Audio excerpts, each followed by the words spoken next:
Ren stood at the crowded train station platform with a bouquet of small white daisies in his trembling hands. It was a warm spring afternoon as he focused on a single expectation, Rena's arrival. For the past 3 weeks, Ren's girlfriend, Rena, had been away. She had told him that her parents were taking her on an extended trip to the countryside to visit relatives, somewhere remote with poor cell phone reception. They wouldn't be able to talk much. At first, Ren was disappointed, but he understood. Family was important. He remembered the bright smile Rena had given him before leaving, the way she squeezed his hand and promised, "I'll be back before you know it. Wait for me, okay?" Ren had been waiting, counting down the days. He had even prepared a surprise for her. While she was away, Ren spent his time working part-time jobs and finishing a short film project he'd started months ago. He wanted to show Rena that film. It was a collection of their memories together, spliced with scenic shots of the city and a gentle piano track he composed himself. He imagined Rena's face lighting up when she saw how much effort he'd put into something for her. Yet beneath Ren's excitement lay a twinge of anxiety. The last few weeks had been strangely quiet. Rena's messages were sparse, and her replies brief. She said the reception was bad, but sometimes Ren couldn't shake the feeling something was off. Ren tried to brush away those negative thoughts.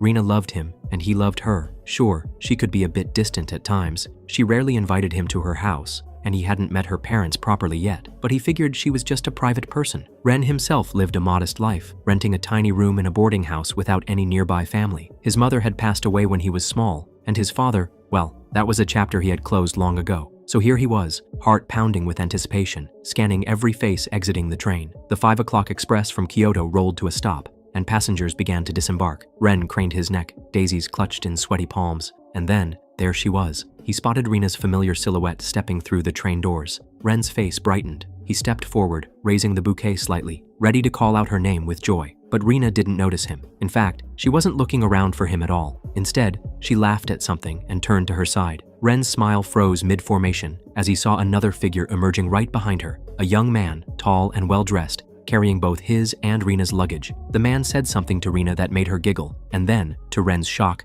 the stranger leaned down to plant a quick kiss on Rena's cheek. Ren felt the world lurch under his feet as if the ground itself had tilted. The cheerful commotion of the station fell silent in Ren's ears, replaced by the deafening thud of his own heartbeat. He blinked rapidly, hoping he was seeing wrong. Was this a misunderstanding? Why was he kissing Rena? Before Ren could gather his scattered thoughts, Rena finally spotted him. Her body seemed to stiffen in surprise, her smile faltering. For a fraction of a second, Ren thought he saw a flicker of guilt in her eyes. But the next moment, her expression hardened into something like annoyance. She said something to the man beside her, perhaps telling him to wait, and then walked briskly towards Ren. "Rena!" Ren's voice came out small and choked. The flowers in his hand felt heavy as stones now. Who is that?" She was close enough to hear him, but Rena didn't answer. She glanced nervously over her shoulder at the man who was now politely looking away as if giving them privacy. When she turned back to Ren, her face had settled into a neutral mask that Ren hardly recognized. "Ren," she said quietly, almost in a hiss. "What are you doing here?" Ren's mind whirled. "What? I'm here to pick you up, of course." He forced a shaky smile and tried to offer the bouquet to her. "I missed you, Rena. I wanted to surprise you."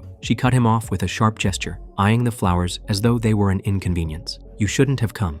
I was going to call you later." Ren felt a cold prickle of dread. This wasn't the warm reunion he had pictured. Why did Rena seem upset that he was here? Shouldn't she be happy to see him? Behind Rena, the tall boy was approaching, likely concerned about the conversation. Panicking at the thought of losing this chance, Ren gently took Rena's wrist, trying to pull her aside where they could speak more privately out of the flow of foot traffic. "Rena, please, what's going on? Who is that guy?" Rena yanked her wrist out of his grasp. "It's none of your business," she hissed, her eyes darting between Ren and the approaching man.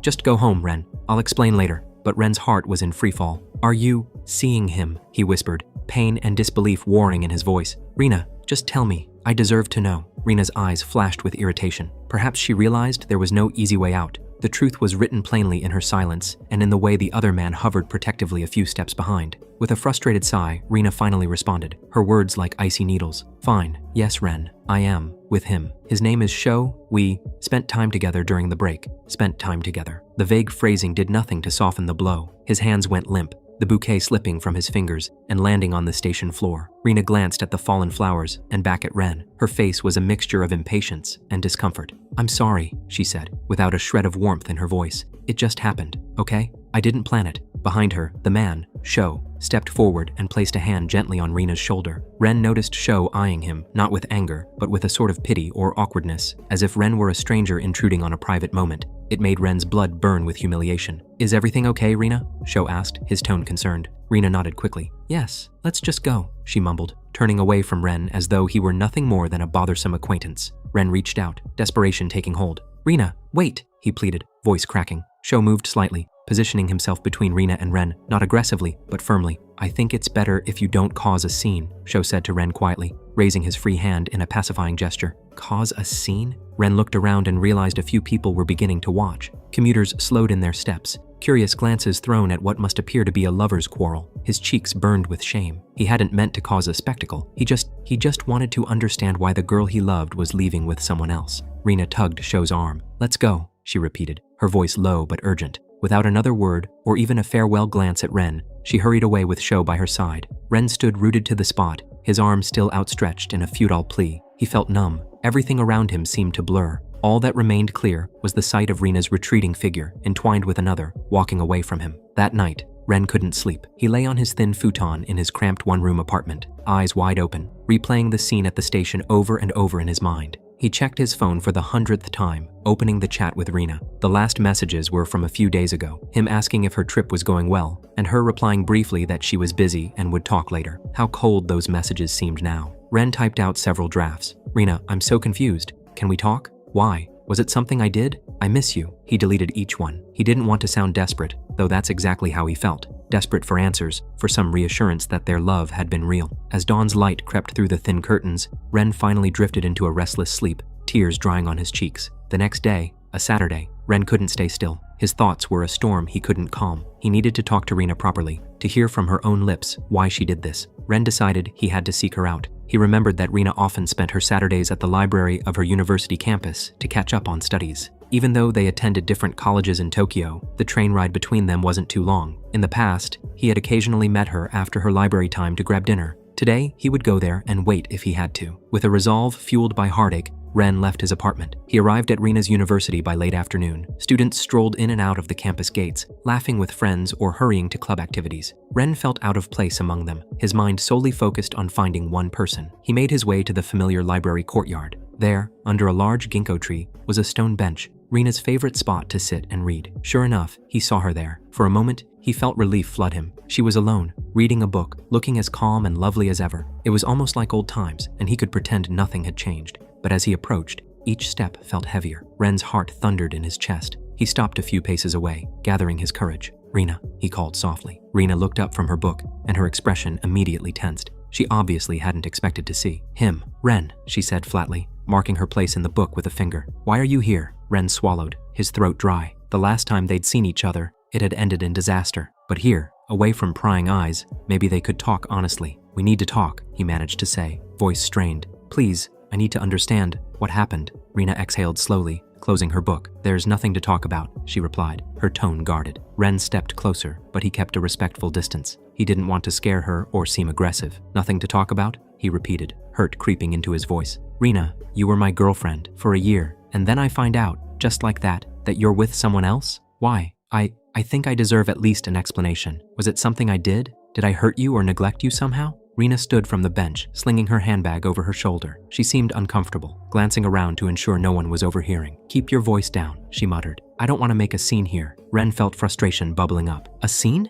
Rina, I'm not trying to make a scene. I'm just trying to talk to you. Please, just be honest with me. Did you ever care about me at all?" For a second, something like guilt flashed in Rina's eyes again, the same as at the station, but it quickly vanished, replaced by a frosty hardness. "Ren, it's over between us. I'm sorry if that hurts you, but that's the truth. I didn't plan to tell you in such a blunt way, but you forced my hand by showing up yesterday." Ren felt like she'd slapped him, though her hands remained clutching her book. "Forced your hand? Rina, I was just there to welcome you back. How was I supposed to know you had someone else?" His voice cracked at the last words. Rina looked away, a slight grimace on her face. "Look, we had a nice time together, but things change. People change. I'm with Sho now.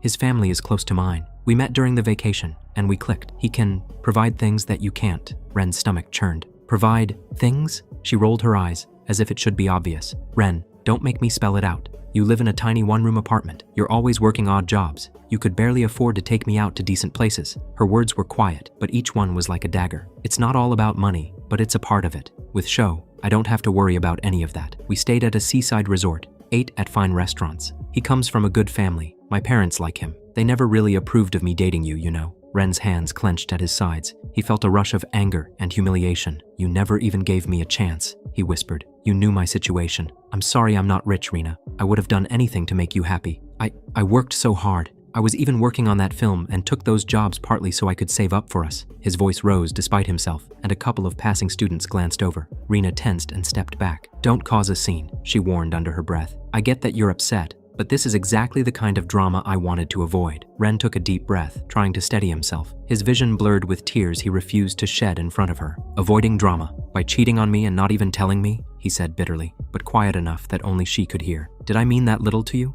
That you could just throw me away the moment someone better came along?" Rena flinched at the accusation and crossed her arms defensively. "Believe it or not, I did care about you, but we started dating so young. We were just high school kids then, and college is different. People grow apart." She sighed. "Maybe I handled it badly. For that, I'm sorry. But you have to move on, Ren. What did you expect? That we'd get married and live happily ever after with nothing? Love doesn't pay the bills." The cold pragmatism of her words stunned Ren. He had never imagined that the girl he'd cherished had been thinking like this all along. Rena glanced at her watch, a slim silver piece Ren had never seen before, perhaps a gift from Sho. "I have to go," she said. "Sho is picking me up soon." Panic seized Ren. She was slipping away again. He moved to stand in her path. "Just one more thing," he said hurriedly, his voice trembling. "Was it all a lie? All those times we laughed together, studied together, dreamed about the future. Was any of it real to you?" Finally, he saw a crack in her icy facade. Rena bit her lip, and for an instant, her eyes softened. "It wasn't a lie at the time," she admitted softly. "I did enjoy those moments, but I was also starting to feel like maybe we didn't have a future. My parents always said you weren't right for me. I guess I started to see their point." Rena stepped around him gently. "I'm sorry, Ren," she said again, though her tone remained cool and distant. "I hope you find someone who suits you better." Before he could respond, she walked away briskly. Ren stood there, frozen in place, as Rena's figure grew smaller and smaller. When she was halfway across the courtyard, he saw Sho approach, his expensive car parked nearby. Rena flashed Sho a smile, that radiant smile Ren used to think was reserved for him, and she got into the passenger seat. Ren realized he was shaking. He had gotten his answers, but they only made the pain sharper. How cruelly simple her reasoning was. He wasn't good enough for her lifestyle or her parents' standards. All his love and effort could be discarded in an instant compared to wealth and comfort. He stumbled back to the stone bench and sank down. Students continued their lives around him, unaware of the personal tragedy that had just unfolded in their midst. A group of friends nearby joked and laughed together, and the sound made Ren's heart ache. He thought of how Rena had slowly stopped inviting him to hang out with her university friends, how she often said she was busy when he wanted to visit her campus. All the little signs he'd ignored came crashing down on him now. She had been pulling away for a long time, and he was too blind in love to see it. Ren sat there until dusk,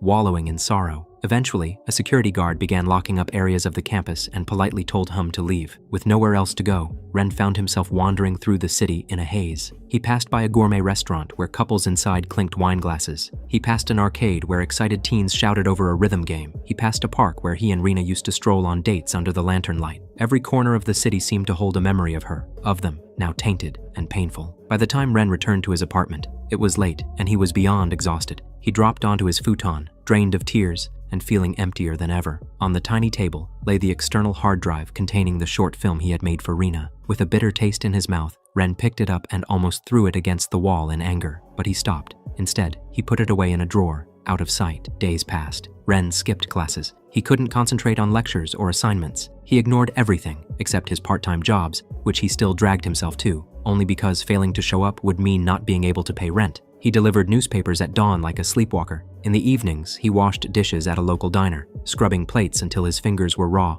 all on autopilot. The motions kept him from thinking too much. But every night, alone in the silence, the grief hit him all over again. The worst part was how isolated he felt. He had a few casual friends at his university, but in his depression and embarrassment, he withdrew from them. He was too proud and hurt to admit he'd been dumped, so he pretended everything was fine until he could rush home to solitude. One evening, about a week after the breakup, Ren returned from work to find his elderly landlord, Mr. Shimmy, waiting in the hallway. Normally, the old man would scold Ren about the rent being a few days late, or lecture him on keeping the noise down. Not that Ren ever made much noise. But today, the landlord's face was strangely soft with concern. "Ren," Mr. Shimmy said gruffly, "you have a phone call. I knocked, but you weren't home. They left a message." He handed Ren a slip of paper with a number scrawled on it. Ren didn't recognize it. "Who was it?" Ren asked, frowning. "Some office. They said it was urgent. Are you in any kind of trouble, boy?" Mr. Shimmy's bushy eyebrows knitted together. Ren shook his head, baffled. No, not that I know of. Thanks. I'll call them back. He retreated into his apartment. The space felt especially small and lonely tonight. Ren absent-mindedly thought that even Shimmy's concern was unusual. Perhaps he'd looked so miserable that the normally cranky landlord felt sorry for him. He dialed the number, half expecting it to be a mistake or some telemarketer.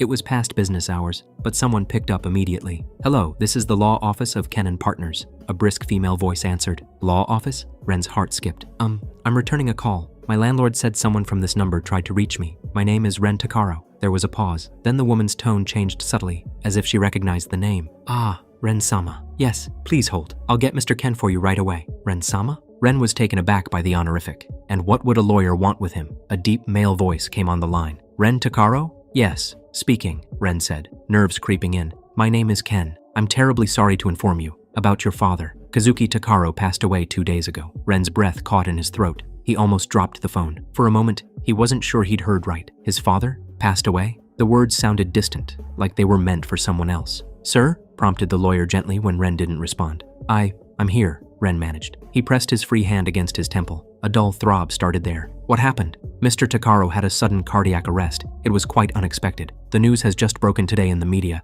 but we've been trying to reach you as soon as possible given the circumstances. You are listed as his sole heir. Ren sank onto his futon, knees suddenly weak. News? Media? Of course. His father wasn't just anyone. Kazuki Takaro was a household name in Japan, known as a business magnate, the head of Takaro Industries, and one of the richest men in the country, a public figure. Ren hadn't seen or spoken to him in years, but he occasionally saw his father's face on business magazines or heard snippets about him in passing. It had always felt like hearing about a stranger. Now that stranger was dead. I know this must be a lot to take in, Mr. Ken continued carefully. I extend my deepest condolences for your loss. We would like to meet with you regarding Mr. Takaro's will and the inheritance matters. Could you come to our office tomorrow morning? Ren's mind swirled. He struggled to find something to say. Condolences? Loss? What was he supposed to feel? He had lost his father long before today, in all the ways that mattered. An inheritance. The idea of discussing money right now felt hollow and wrong when he could barely process that his father was truly gone from this world. I'll try, he said faintly. Tomorrow morning. After he hung up, Ren sat in the darkness for a long time. The room was silent, except for the muffled sounds of distant traffic through the thin walls. His phone buzzed suddenly, an email notification. Ren opened it absent-mindedly. It was from a news site he had subscribed to for general updates. Billionaire Kazuki Takaro passes away at 58. Sole heir, estranged son Ren, to inherit Takaro Empire. Ren stared at the headline, his eyes wide. They already had his name in the news. A cold sweat broke out on his skin. How had they found him so quickly? Perhaps the lawyers had released the information, or maybe journalists had known about the estrangement and dug up his details. In any case, his anonymity was shattered in an instant. Within a day, his phone began buzzing with calls and messages. Unknown numbers, old classmates, even distant relatives he hadn't heard from in years, all reaching out, either to express shock or, disturbingly, to congratulate him. Congratulate him for what? Becoming an orphan with a large bank account? Ren turned off the phone, overwhelmed. He pressed his face into his hands. In just 1 week's time, his entire world had been upended twice, first losing the girl he loved, and now the death of a father he had tried to forget. He felt completely adrift, caught in a tempest of emotions that didn't make sense together. Grief for a father he had bitter, complicated feelings towards.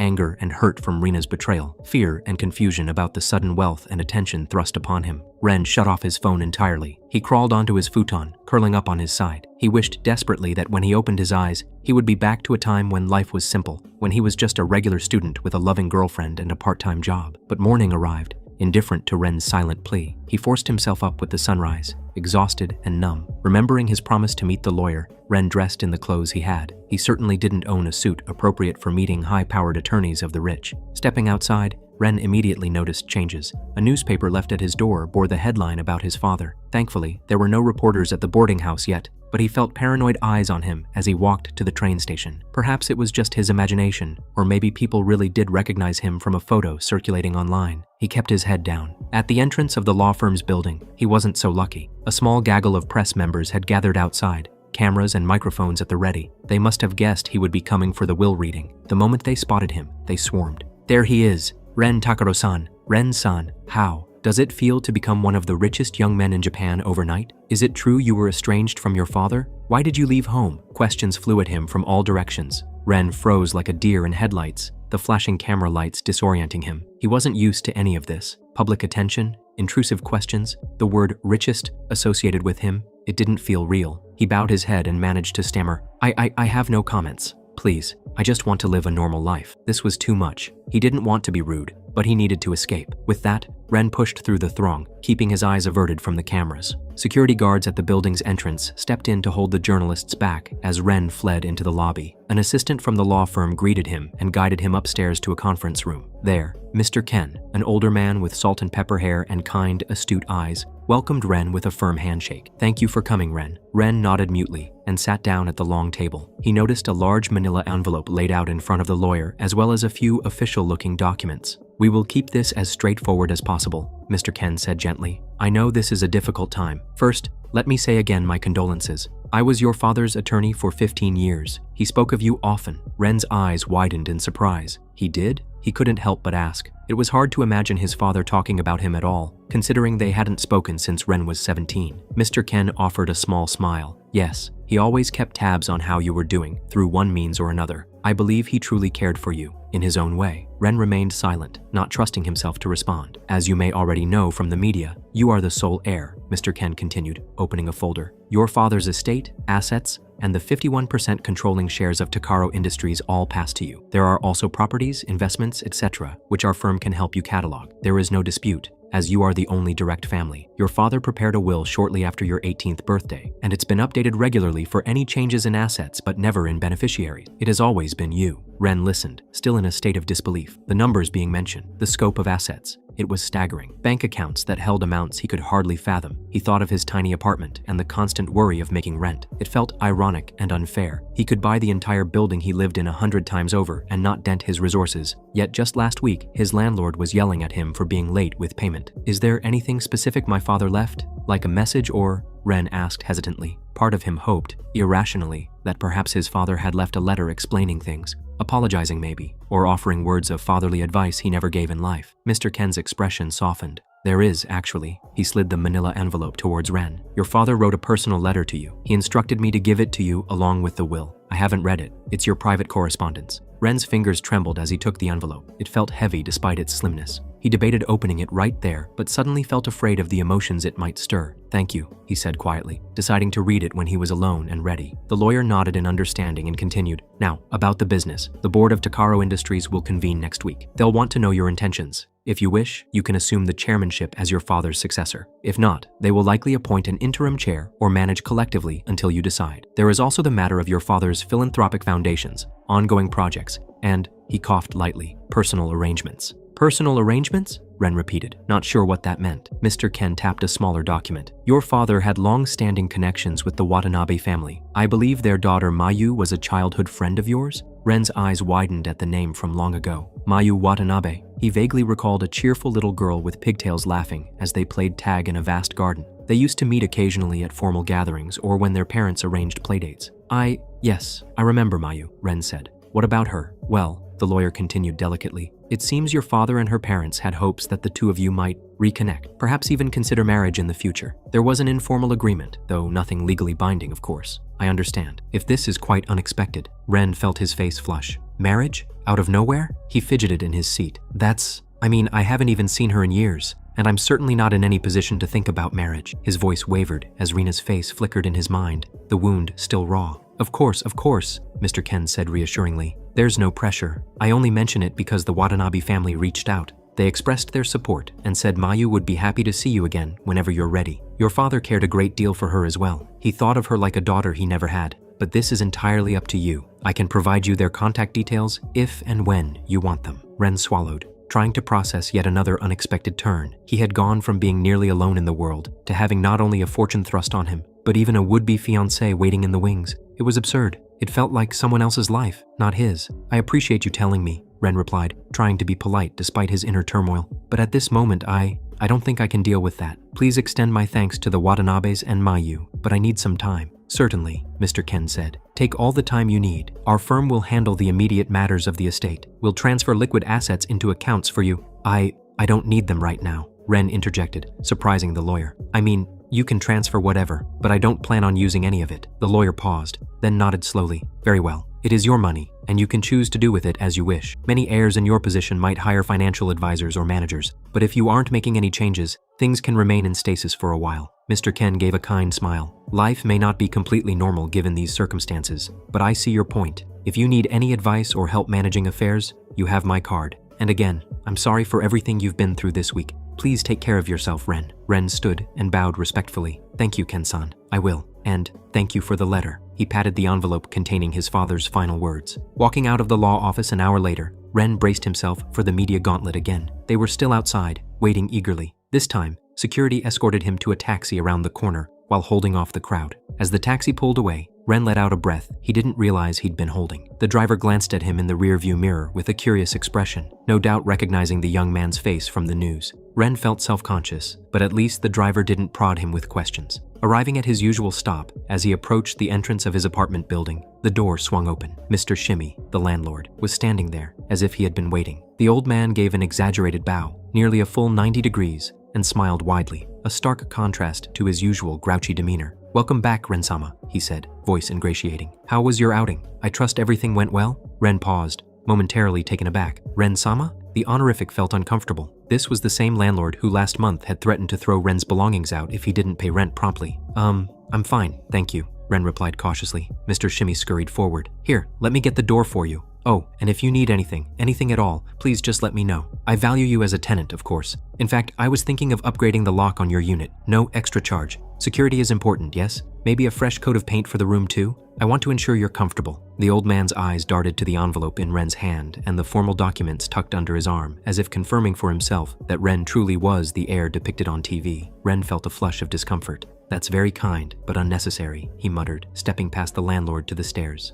My room is fine as it is. Mr. Shimmy followed a couple of steps. But perhaps it's too small. If you'd prefer a larger unit, I have one open on the second floor with a nice view. Normally a bit more expensive, but for you, of course, free of charge for the first few months, and we can discuss a very generous rate after. Thank you, but no, Ren cut in, trying not to let his irritation show. I'm all right. I just want to rest now if you don't mind. Of course. The landlord bowed again. Shaking his head, Ren climbed the narrow stairs to his apartment. His world had indeed changed overnight, whether he liked it or not. People's gazes felt different now. The apartment was silent. He sat at his low table and carefully opened the manila envelope with trembling fingers. Inside was a handwritten letter spanning several pages, recognizing his father's bold, elegant penmanship. Ren's eyes fell on the first line, "My dear son," and his vision blurred. With a ragged breath, he set the letter down gently. Not yet. He wasn't ready yet. For now, Ren curled up on his futon, physically and emotionally exhausted. One thing he knew, he wasn't going to abandon the life he'd built for himself. Money be damned. He was going to continue going to classes,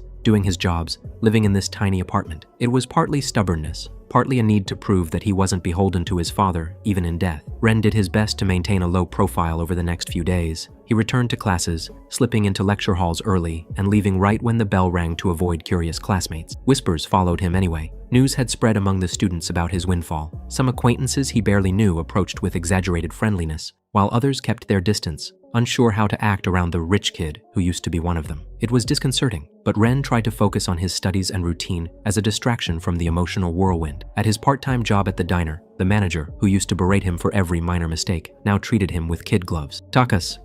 Ren, you can take a break if you're tired, the manager said one evening as Ren scrubbed tables. In fact, are you sure you want to keep working? Not that I'm firing you, but given your circumstances. Ren forced a polite smile. I appreciate the concern, sir, but I want to keep busy. It helps me clear my head. Late one afternoon, after finishing a shift at the diner, Ren headed home. He climbed the stairs of his apartment building. To his surprise, a figure stood by his door. It was a young woman, elegantly dressed. She had a small rolling suitcase at her side and a tote bag slung over one shoulder. For a split second, Ren's heart irrationally thought Rina, but no. This woman's stance and aura were different, poised and refined. As he approached, keys in hand, the woman turned to face him. Her eyes, a warm hazel, lit up with recognition. She broke into a bright smile. Ren? She asked gently. Ren blinked, taken off guard that this stranger knew his name. Up close, she seemed around his age. There was something vaguely familiar about her features. An old memory tugged at his mind. I'm Ren Takaro, and you are? The young woman's smile softened a bit, seeing that he didn't immediately know her. It's me, Mayu. Ren's eyes widened as the memory clicked. Mayu, the childhood friend he hadn't seen in nearly a decade. In his mind, he still pictured a little girl with pigtails and grass stains on her knees. But now she stood before him as a beautiful, graceful, college-aged woman. Mayu, he repeated in astonishment. I remember, we used to catch beetles in my father's garden, right? Mayu giggled, a melodious sound that eased the tension. Yes, you called every beetle George for some reason. You had such a serious face telling me that was their official name. Ren felt his cheeks warm at the silly recollection. I can't believe you remember that. I remember a lot of things, Mayu said, her voice turning gentle. I've been looking forward to seeing you again for a long time, Ren. Reality rushed back. If Mayu was here, at his door with a suitcase, it likely had to do with the arrangement the lawyer mentioned. Ren's stomach fluttered with nerves. He quickly unlocked his door. Would you like to come in? Sorry, it's not much. He trailed off, suddenly self-conscious. His apartment was tidy but extremely small and plain. He hadn't expected to be entertaining guests, let alone someone like Mayu, who no doubt grew up in a spacious mansion. Mayu stepped inside politely and removed her shoes. She looked around with keen interest. To Ren's surprise, she didn't show a hint of disdain or discomfort. Instead, she smiled. It's cozy, and it feels very you. Ren wasn't sure what that meant, but he was relieved she wasn't put off by the humble space. He offered her the only chair by the small table, and he sat on the edge of the futon. There was a brief silence. Now that the initial shock had worn off, Ren realized this situation was highly unusual. A young woman, technically a stranger now, just arriving at his home unannounced. Yet Mayu radiated a calm sincerity that put him a little at ease. So, Mayu, he began, fiddling with his hands. Ken-san, the lawyer, mentioned that our parents had plans. But I honestly didn't expect you to come find me. Mayu nodded, folding her hands in her lap. I'm sorry for dropping in so suddenly. I hope it's not rude. After I heard about Uncle, your father, and saw your press statement, I felt I had to see you. I asked my parents and they agreed I could come. Actually, she lowered her eyes for a moment. They were eager for me to meet you too, given everything. Ren flushed slightly. I see. I'm sorry if all this put you in a strange position. She quickly shook her head. Not at all. I was worried about you. It must have been a difficult week. Her voice was full of genuine concern. Losing your father and suddenly being thrown into the spotlight. And if I recall, you were living on your own before this, right? That must have been tough even before all the news. Ren managed a small, weary smile. You could say that. He debated internally for a second, then added, Actually, it's been rough even aside from all that. I recently went through a breakup. The words tasted bitter, but oddly, it felt somewhat easier telling someone outside of his usual circle. Perhaps because Mayu had no prior context, and he didn't have to worry about gossip or judgment from her. Mayu's face fell into a sympathetic frown. Oh, Ren, I'm so sorry. She leaned forward slightly. What happened, if you don't mind me asking? Ren swallowed. My girlfriend, well, ex-girlfriend, she left me for someone else, quite suddenly. We were together for a long time. I thought I knew her, but he shrugged, trying to play off the heartache that still squeezed at him. It's over. She made her choice. Mayu's eyes flashed with empathy and a touch of indignation on his behalf. That's awful. You didn't deserve that. Ren gave a hollow laugh. Thanks, but maybe she thought I deserved it. I wasn't exactly adequate for her, I guess. He gestured around the apartment. She wanted more than I could give. More money, more status. I don't know. Understanding dawned on Mayu's face. She had likely seen this scenario in their social circles, people driven by wealth and status. Then she was a fool, Mayu said softly. None of those things are what makes someone a good partner or a good person. Ren looked at her, surprised by the firmness in her tone. Mayu blushed lightly at her own bold statement and continued. I mean, I've known you only as a child, but I remember you were kind and fun and genuine. Those qualities are far more precious, if you ask me. Her earnest praise made Ren's chest ache, not in a painful way, but rather like a balm applied to a wound. He hadn't realized how much he needed someone to say something like that to him. Thank you, Mayu, he murmured, sincerity in every syllable. I really appreciate hearing that. She smiled brightly, and for a moment Ren saw that same little girl who used to cheer him up when he was down. They talked for a while, reminiscing about small memories from childhood. Each recollection brought tiny smiles to Ren's face, as if rediscovering a part of himself he had buried. As the sky outside turned dark blue with early evening, Ren realized he hadn't offered Mayu anything. He hastily stood. I'm a terrible host. Can I get you some tea or water? Have you eaten dinner? Mayu stood as well. Oh, I don't want to trouble you. It's no trouble. I have tea at least, he said, moving to the kitchenette. While he boiled water, Mayu wandered the room, looking at the few personal items he had on a shelf. A couple of books, a framed photo of Ren with his mother when he was a toddler, and a small trophy from a short film contest he had won in high school. You still make films? Mayu asked, picking up the trophy carefully. It was a cheap plastic thing, but the engraved plate read, Best Student Film, Tokyo Young Filmmakers Festival. Ren glanced over, a bit embarrassed. Not really. That was a long time ago. Lately I've only filmed something small, but it doesn't matter now. He thought of the hard drive with the unfinished short film for Rina,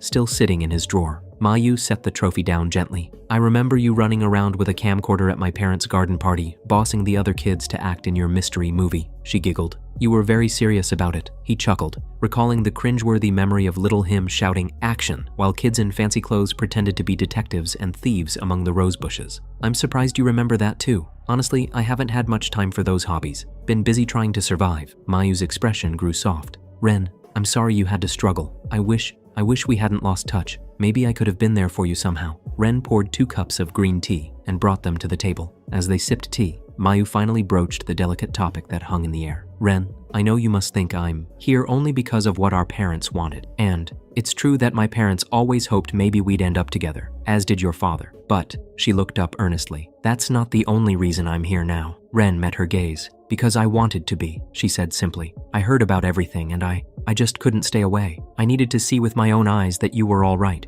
You're practically family to me, even if we haven't spoken in years. Family. The word touched Ren somewhere deep. Mayu continued, her cheeks tinting pink as she spoke more frankly. And yes, the arrangement is there. Our parents intended it. But I won't lie, I was happy when I heard. I've thought about you over the years, wondered how you were. The idea of reconnecting was something I secretly wanted, not because of business or duty, but because I liked you, Ren, even back then. She laughed softly, hiding her embarrassment by taking a sip of tea. Ren felt heat rise to his face. I know, she said, smiling. Childhood crushes are funny, aren't they? But I mention it just to say, I have always cared about you. So this reunion, for me, it isn't coming out of nowhere. Ren was at a loss for words. It had never occurred to him that someone from that far back might hold genuine affection for him after so long. I don't know what to say, he murmured honestly. I'm flattered, and also sorry, because I'm a bit of a mess right now. Mayu put her cup down and shook her head. You don't need to say anything about that. I understand you're hurting. I didn't come expecting you to, well, sweep me off my feet or something. She smiled kindly. How about this?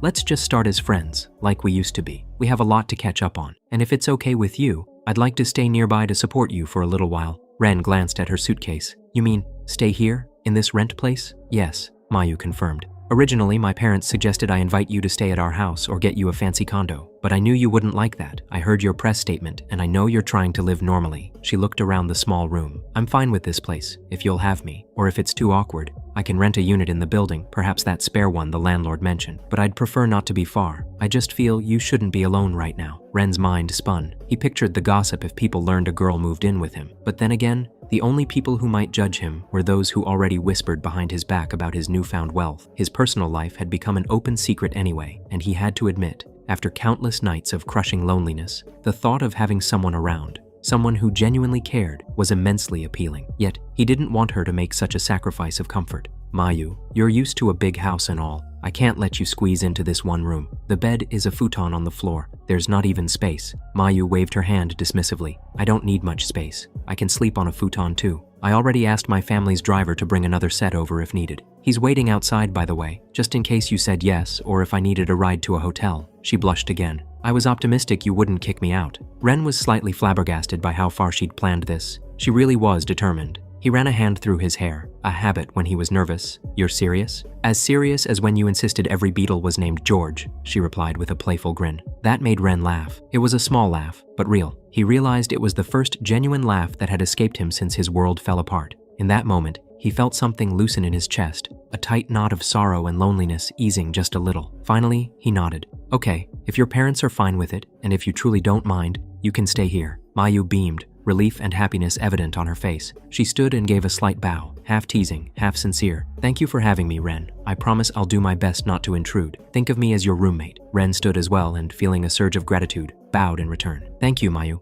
Really, I don't know how I could repay your kindness. You don't have to, she said softly. What are friends for? Thus, on that cool evening, Mayu moved her suitcase inside Ren's little apartment. The landlord was more than happy to bring in an extra futon, with much wink-wink and stammering about young love, which mortified Ren, but Mayu handled with polite nods. By nightfall, the one-room space had been rearranged modestly to accommodate 2 sleeping areas. As Ren laid out sheets, he felt a strange mix of emotions. It was as if life had granted him a gentle reprieve, a chance to heal with someone by his side. For the first time in weeks, Ren went to sleep, not with tears or emptiness. In a trendy cafe across town, Rena scrolled through her phone with a bored expression. Opposite her sat Sho, the new boyfriend she had so proudly paraded days ago. He was talking enthusiastically about an upcoming music festival, but Rena only half listened, her mind elsewhere. Truth be told, since returning from their secret vacation, Rena felt uneasy. The way things had ended with Ren at the station and later on campus, his devastated face haunted the back of her mind more than she expected. She brushed it off as guilt that would fade, reassuring herself she did what was best for her future. Ren will get over it, she'd told herself. He'll find someone in his league. But this afternoon, something felt off. Sho had been glancing at his own phone repeatedly, and other patrons in the cafe were gossiping in hushed tones, some excitedly looking her way. Rena caught snippets of conversation. That guy on TV? The heir, what was his name? Ren Takaro. Did you see the figure?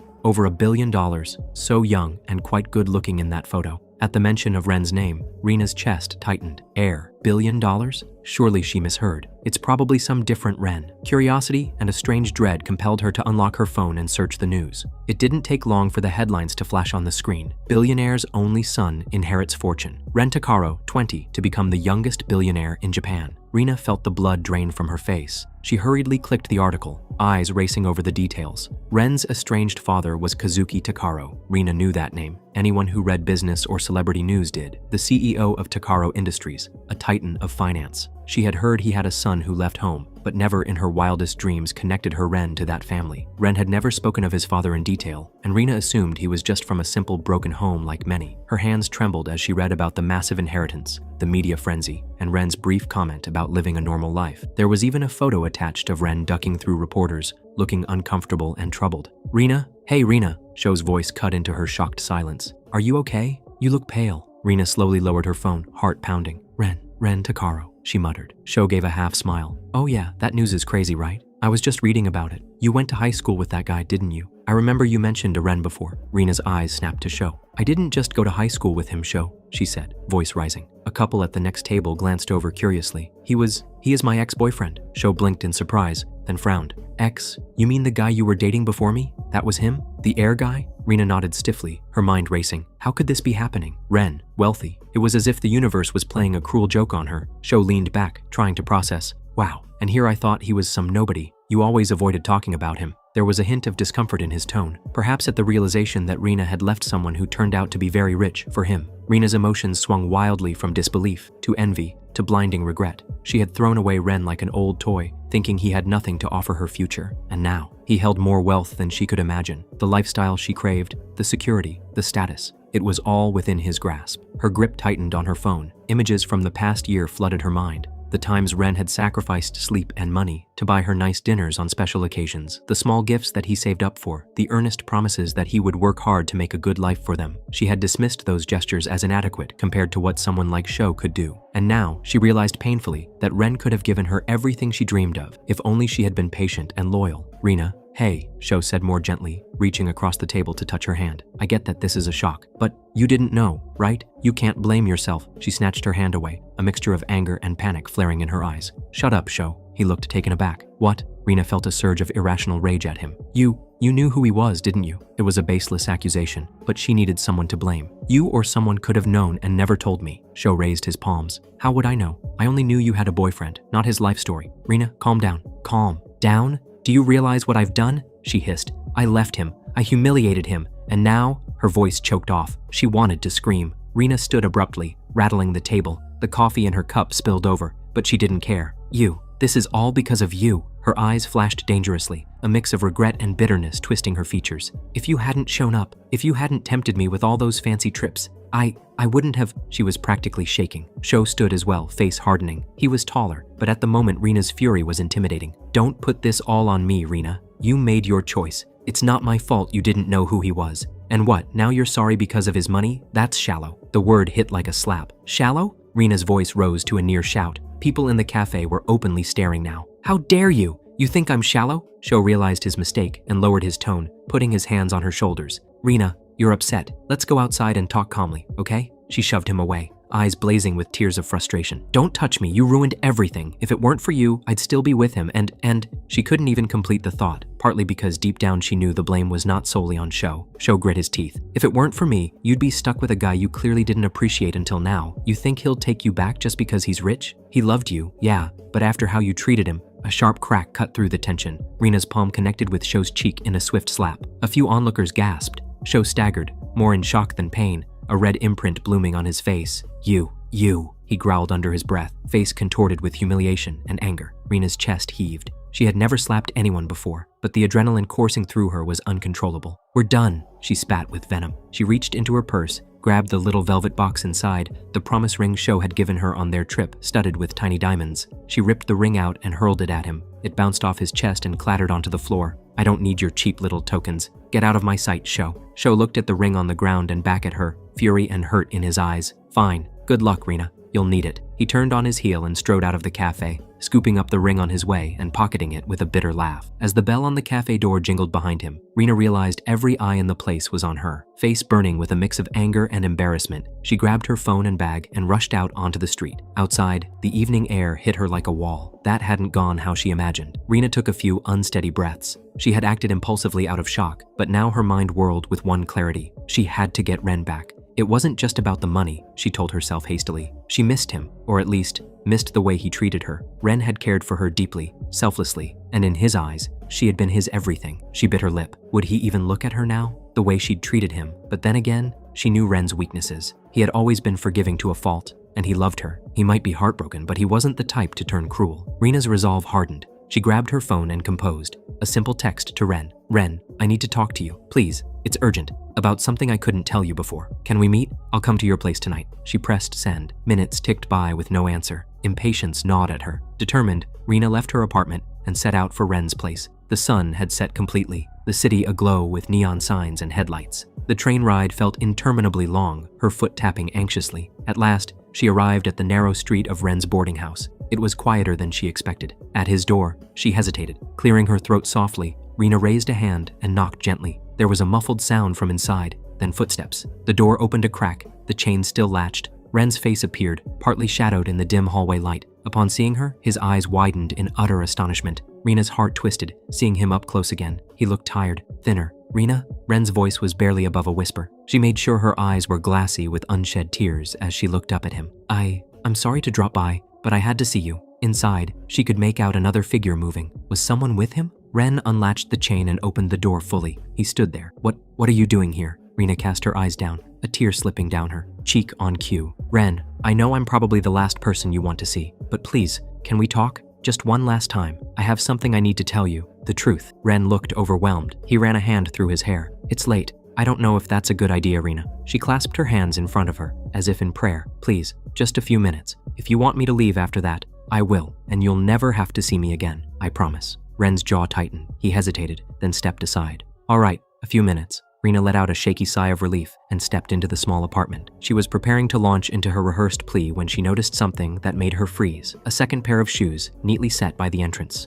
Women's shoes, and not her own. She looked up, and from behind the partition that separated the kitchenette from the main area, another person emerged. A young woman with a gentle face holding a steaming teacup. The woman's gaze flicked to Ren, then to Rena. Rena's heart plummeted. Was this Ren's rebound? So soon? Jealousy flared in her chest. Ren noticed the direction of Rena's stare. Ah, this is Watanabe Mayu, he said awkwardly. A friend of mine. She's been staying here for a bit to help me out. Help him out? Staying here? Rena's mind reeled. A friend, he said. But the implication was clear enough. This woman was living with him, in his apartment, in the very space where Rena used to cuddle next to him on that futon and watch movies. The thought made her sick with jealousy. Mayu stepped forward politely and gave a slight bow, setting the teacup on the table. Good evening. I'm Mayu, she introduced herself softly. Rena quickly forced a meek smile, hiding her inner turmoil. I'm Rena, Ren's classmate. She avoided saying anything like ex-girlfriend. No need to announce that. Ren cleared his throat. Mayu, maybe I should talk with Rena alone for a moment? Mayu looked at Ren, assessing his face. There was a silent exchange. Mayu's lips pressed into a concerned line, but she nodded. Of course, I'll step outside for a bit. I needed to call my mother anyway, she said graciously. As Mayu walked past Rena towards the door, she paused just a fraction by Rena's shoulder. In a voice so low only Rena could hear, Mayu murmured, "Please don't upset him further." Rena stiffened, stunned by the subtle fierceness underlying the woman's words. Before she could respond, Mayu exited, closing the door behind her. Now alone with Ren in the tiny apartment, the air felt heavy. Ren stood near the table, arms crossed, defensive and nervous. She took a tentative step forward, clasping her hands tightly to sell her desperation. Ren, I heard about your father. I'm so sorry. I wanted to reach out, but I was afraid you hated me. Ren looked away, his voice flat. You don't have to pretend you came because of that. Rena swallowed. He was right. Condolences were just her opener. She pressed on, her voice trembling in earnest now, the pressure and stakes causing genuine tears to form. I came because I need to tell you the truth about what happened, about Sho and why I acted the way I did. Ren's eyes flickered with something. Curiosity? Rena took a deep breath, letting tears slip down as she began her rehearsed confession. Ren, breaking up with you was the worst thing I've ever done, but I didn't do it because I stopped caring, or because I wanted to. My parents, they forced me. She bit her lip, voice cracking for effect. You remember I told you they never approved of us? They threatened to cut me off, to pull me out of school if I didn't choose a more suitable partner. Ren's brow furrowed. uncertainty flashing in his eyes. What? They threatened you? Rena nodded fervently. They found out about Shou's family and started pushing me towards him. They arranged that vacation as an excuse to throw us together. I was weak, Ren. I gave in to their pressure. But, she let out a sob, I regretted it as soon as I saw how much I hurt you. You have to believe me. I never wanted to break your heart. I felt like I had no choice. Ren uncrossed his arms, confusion and conflict evident on his face. Rena could see him processing, his innate empathy struggling against his sense of betrayal, so she continued, reaching out timidly as if to touch his arm, though she stopped short, a tactic to show restrained yearning. I made a horrible mistake. I was stupid and scared, but none of it was because I didn't love you. I still do, Ren. His breath caught at those words. She saw it. She dared to gently take his hand. He tensed, but didn't pull away yet. I miss you, she whispered. Rena felt her tears flowing earnestly now. Some of what she said even rang true in her own ears. Buried under her greed was a genuine attachment to Ren. Ren looked down at their near-touching hands, his expression pained. Rena, I don't know, he murmured. After everything, how can I trust? He didn't finish, but she knew what he meant. She squeezed his hand now, a bold move, and he let her. His warmth was still familiar. It gave her a rush of hope. I know I broke your trust, she said, her voice hushed and dripping remorse. I will do anything to earn it back. Anything. I'll cut ties with my parents if I have to, or drop out and run away. I don't care anymore. I just want to fix what I ruined. Please, Ren. Ren opened his mouth to respond, but at that precise moment, the door clicked open. Both of them turned, startled. Mayu stood in the doorway. She had returned quietly. The look on her face as she observed the scene, Ren and Rena's hands touching, Rena in tears, was one of calm but steely assessment. I'm sorry to interrupt, Mayu said, not sounding sorry at all. She closed the door behind her. Ren stepped back from Rena, as if awakening from a trance. He subtly withdrew his hand from Rena's grasp. Rena's relief twisted into annoyance at the other girl's untimely entrance. Still, she forced a polite tone. We were just talking. I was explaining some things to Ren. Mayu nodded slowly, her eyes never leaving Rena's face. There was something piercing about Mayu's gaze, uncomfortably so. I see. Ren looked between them, uncertainty shadowing his face. The emotional tension in the room was thick. Rena could sense her window slipping. She needed to regain control, quickly. She turned back to Ren, reaching for his arm. Ren, what do you think? Could we? But she didn't finish the sentence. Mayu stepped forward, placing herself subtly between them, her posture protective toward Ren. Ren, may I speak with Rena for a moment? As a woman to woman, her request hung in the air. Ren blinked. Rena bristled. Anything you want to say to me, you can say in front of Ren. Mayu kept her expression composed, but there was a firmness underlying it. It's all right. Ren, could you give us just a minute? Ren looked reluctant, clearly concerned about leaving them alone. Okay, I'll just be right outside. He gave Rena an apologetic glance, then slipped out of the apartment, closing the door again. The moment he was gone, Rena squared her shoulders and glared at Mayu. The meek facade fell away, her voice low and harsh. What do you think you're doing? Mayu's polite smile vanished, replaced by a cool, unflinching stare. I was about to ask you the same, Rena-san. Rena crossed her arms. I'm fixing things with my boyfriend. None of your business. Mayu's eyes flashed. Ex-boyfriend. And it is my business if you're here to hurt him again. Rena scoffed, though her heart beat faster under Mayu's stern demeanor. I care about Ren. It's not just about the money. Mayu's polite demeanor vanished entirely, replaced by an icy calmness that sent a chill down Rena's spine. Stepping closer, her voice dropped to a cold, steely whisper. Listen carefully, Rena-san. I know far more about you than you realize. Rena scoffed nervously, trying to maintain her defiance. Is that a threat? What could you possibly know? Without hesitation, Mayu pulled out her phone, calmly unlocking it and turning the screen toward Rena. Clear images showed Rena and Shou at the luxurious hot springs resort, laughing, kissing, and enjoying lavish dinners together. Another photo revealed Rena accepting an expensive necklace from Shou, her eyes sparkling greedily. Rena's face paled immediately, her heart thundering in panic.